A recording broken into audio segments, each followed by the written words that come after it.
I think that the thing that's so striking and so unique about Supercross in the world of moto in general, freestyle, Supercross, motocross, is that it's very untouched, but the athletes have so much character, so much soul, so much passion for what they do.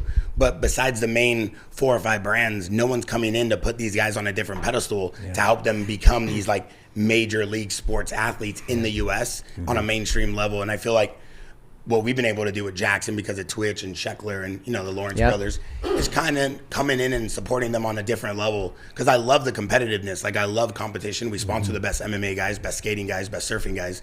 These subcultures, they don't get enough touch. And because of X Games and all these other like obsolete events, I feel like right now the whole market's for the taking. So and I think that the cool kids, the racers growing up now are seeing that opportunity in the world of social media that we live in.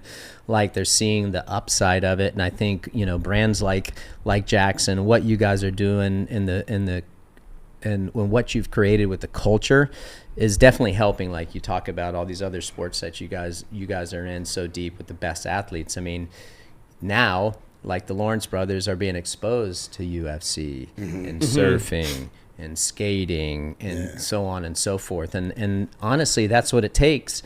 And I feel like we're right on the cusp of being like super, super mainstream.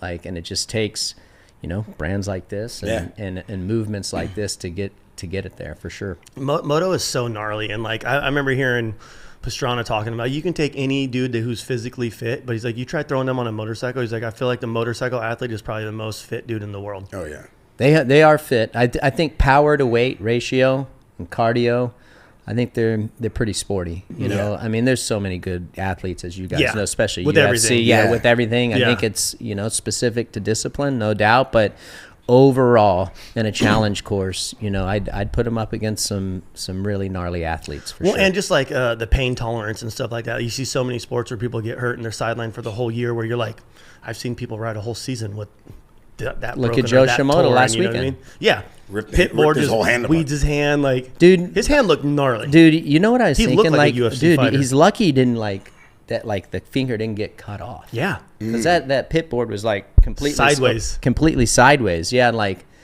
that'd have been bad.